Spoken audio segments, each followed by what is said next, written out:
Welcome back. Boy, you know, we can spend the whole term in each one of these books, Genesis, Exodus, now Leviticus, and then Numbers and Deuteronomy and Joshua and so on, and still we'd only be scratching the surface of what's there. I realize that this is a survey, so we'll keep trying to use surveyors' instruments mostly. Here and there we may get out the earth movers, or at least the backhoes, and dig a bit deeper in the time that we have. Thinking about Leviticus, I don't imagine that many in the class have Leviticus toward the top of their favorite Bible books for devotional reading. I have one friend who says Leviticus is called the Bermuda Triangle of the Bible, and I suppose there are reasons that make this understandable, but I think there are more reasons that make it lamentable. It is, after all, still a significant hunk of what Paul referred to as Scripture that was profitable for teaching, reproof, correction, instruction, and righteousness, that you and I might be equipped for every good work. The book of Leviticus, the Hebrew name is Vayikra, and the grammar and syntax of the opening line, Vayikra el Moshe Adonai, then the Lord called to Moses, indicates, again, grammatically, syntactically, it's just the continuation of the narrative that left off in Exodus. The Septuagint translators gave the book the header Leviticon, meaning pertaining to the Levites. And the Latin Vulgate followed suit. And both of these Western conventions are what's represented in the title that's used in my English Bible and yours. Exodus. What was the crisis in Exodus? Apostasy. Replacing God with an idol, a golden calf. The next book, Numbers, the crisis is unbelief. And in each case, God's transformational leader intervenes for the people. And that's what's happening here in the book of Leviticus. I'd like to suggest three passages as key verses in the book of Leviticus. The first is chapter 11, Leviticus chapter 11, verse 45.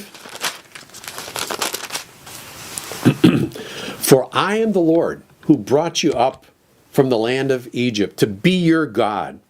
Thus you shall be holy, for I am holy. Before we go any further, let me get you to do me a favor. In just a second, I want you to press pause and look up 1 Peter 1, 14 through 16. Go ahead, 1 Peter 1, 14 to 16. Check it out and let's get back together. Do you get what's happening there? I mean, Peter seems to think that even post-resurrection, this is relevant for the followers of Messiah, eh? Well, another key verse is in Leviticus chapter 20, verse 26. Thus you are to be holy to me. You getting the theme here? Thus you are to be holy to me, for I, the Lord, am holy, and I have set you apart from the peoples to be mine. We'll talk in a bit about holiness not being an exact synonym of perfection, but rather being a term that describes something that's being set apart, recognized as different, as other. God's not one of us. He's not part of nature. He's totally other. And He's calling us to be other, to be different, to be holy out of all the peoples who all belong to Him, but, well, we'll get back to that. Chapter 26. Leviticus chapter 26, verses 11 through 13. Moreover, I will make my dwelling among you, and my soul will not reject you. I will also walk among you and be your God, and you shall be my people.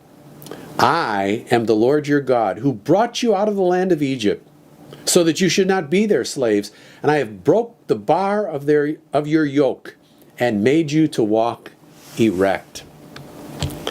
So, God's holiness, His redemption, His salvation, His grace, you see those being played out in these, well, in the whole narrative, but certainly in these key verses.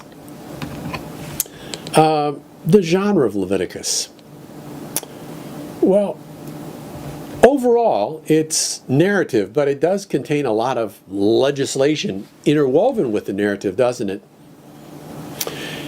In terms of chronology, these instructions are set during 1 month between the consecration of the tabernacle, first day of the first month of the second year out of Egypt. We see that at the end of Exodus.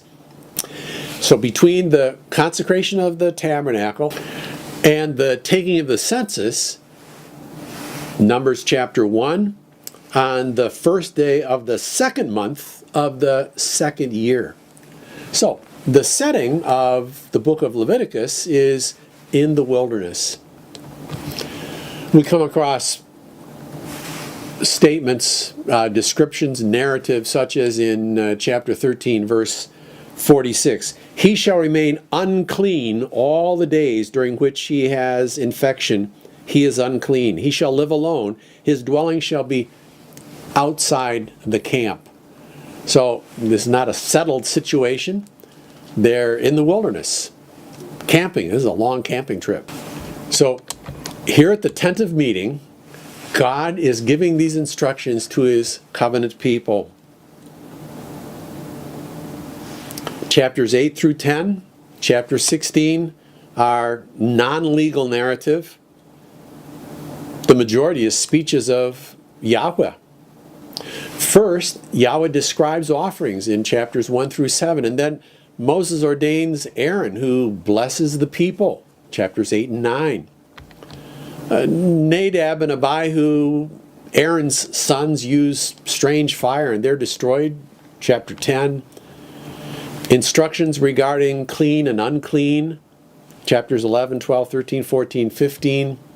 Yom Kippur, the Day of Atonement, chapter 16. Then the Holiness Code, chapters 17 through 26, which includes some narrative on blasphemy, chapter 24.